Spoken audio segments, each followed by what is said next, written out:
Hi guys, welcome back to Tidal Gardens. I visited my friend Will to see how his tanks were doing.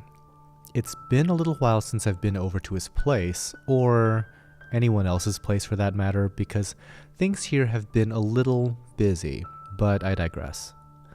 Will has two aquariums, a 75-gallon mixed reef and a 275-gallon SPS-dominated tank, both running some variation of Aqua Forest. Let's take a look.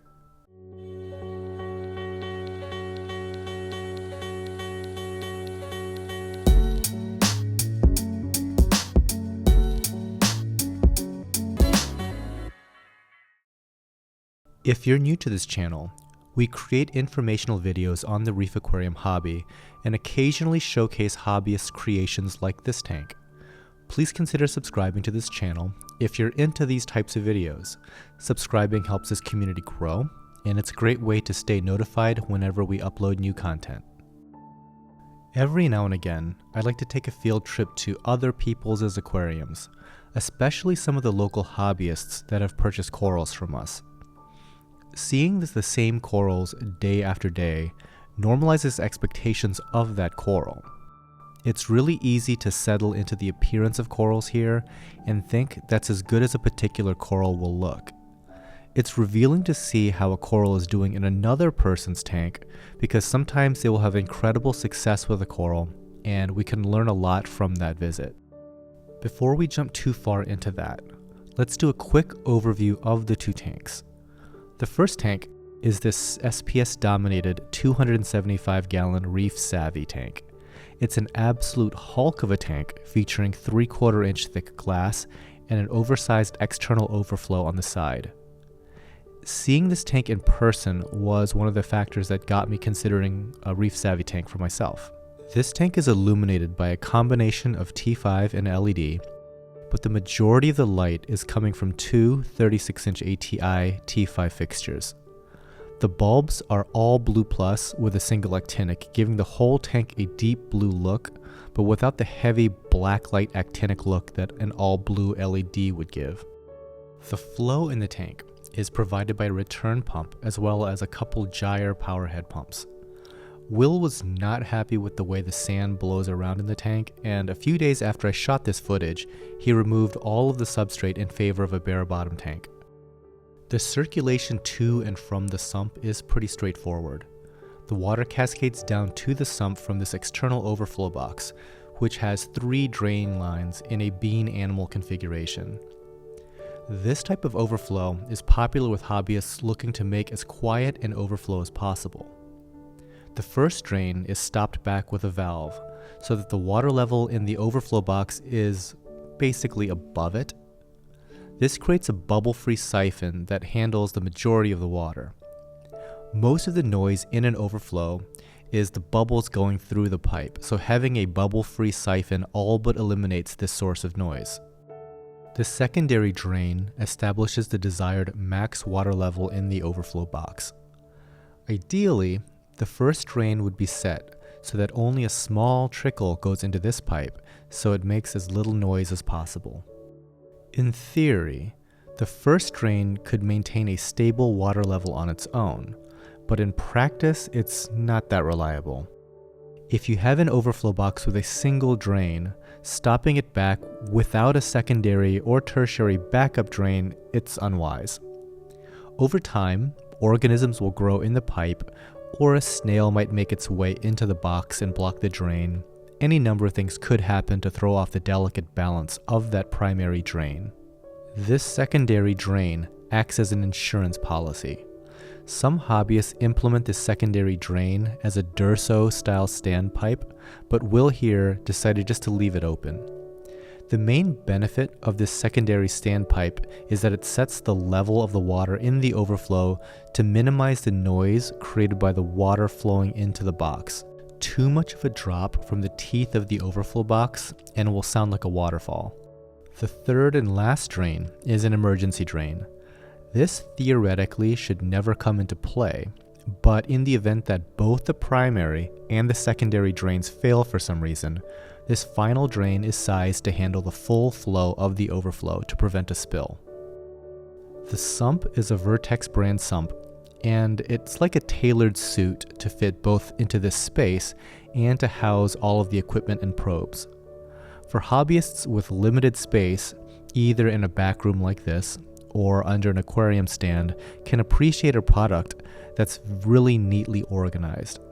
I have a soft spot in my heart for Vertex products because I'm a freak when it comes to quiet equipment and always found their line of skimmers to be very quiet. They just don't make big enough ones to handle giant aquaculture systems, but I'm sure anything is possible custom. In addition to the protein skimmer, this sump also has some media reactors for carbon and GFO and replenishes major and minor elements by way of a Neptune dose pump. As I mentioned before, Will likes the Aquaforest line of products, so he's using their salt and all the various additives on a dosing schedule. Speaking of salt, one change that he made to the system from the last time I saw it was the addition of another dose pump to do automatic water changes. Aquaforest is associated with ultra-low nutrient methodology. The way that I understand it is for the hobbyist to provide a carbon source to promote the proliferation of bacteria to directly consume phosphate and nitrate from the water. This bacteria would then get removed by the protein skimmer, thus cleansing the water. Encouraging bacterial growth like this and then removing them from the system drastically drops the nutrient levels in the tank. Starting from that ultra-low nutrient baseline, the hobbyist then adds back food and supplements designed to promote colors and growth in corals.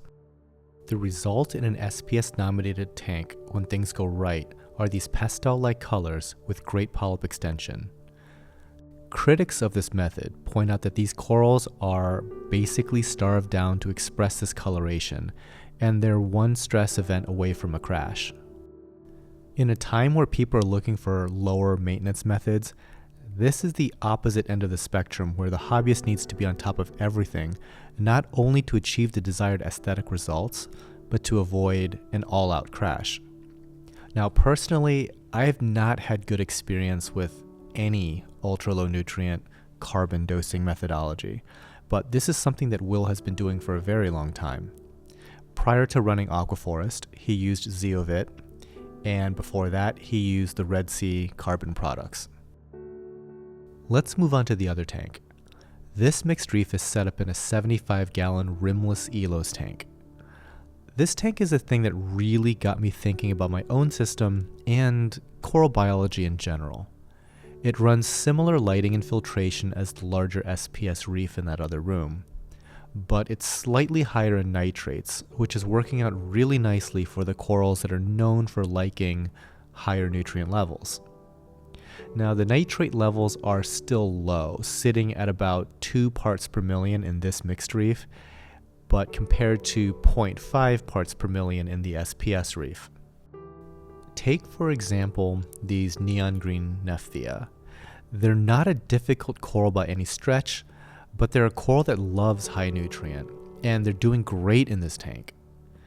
The LPS are even doing well. Oftentimes when you pair an ultra-low nutrient method with these corals, they take on a bleached look. It's not even so much a nice pastel appearance that SPS take, they just look like they're about to die. Here though, they're retaining their healthy coloration, and in the case of this hammer and Goniopora, they're growing really nicely as well. The Goniopora is especially interesting to me because this is a coral that I can keep in my system, but it never really flourishes. In fact, this is a piece that Will purchased from Tidal Gardens years ago, but it's so much happier in Will's tank than it is in mine. This coral's been fragged a number of different times, and those cuttings have been repurchased by yours truly, but I haven't yet been able to culture these things long term at the greenhouse. Will's systems obviously are very different from mine, but if I had to guess one major difference that might be the key in his success with these corals in particular is bacterial feeding. The role of bacteria feeding in coral biology is one of those topics that's been well documented in scientific literature for decades, but it's not something that hobbyists tend to pay a lot of attention to. The last time I did serial dilutions to test for bacterial levels was way back in college for like microbiology lab. I've never done it since, but it's something that I'm becoming more and more interested in. There are several publications on the topic, but one in particular that I found interesting was from Coral Reef in 1989 by Schiller and Herndl. Basically, they took a look at the interstitial space around certain stony corals. They looked at different parameters such as like ammonia, nitrite, nitrate, phosphorus, and bacterial levels in that interstitial space compared to the ambient water column. What they found was that there was lower concentrations of dissolved organics in that interstitial space with an associated uptick in the concentrations of bacteria. Corals may be feeding on bacteria directly or indirectly attracting microbe-feeding zooplankton that they then trap and consume. But it's interesting that the corals studied grow in a fashion that not only optimizes access to light and flow, but also maximizes bacteria farming opportunities in that interstitial space between the branches.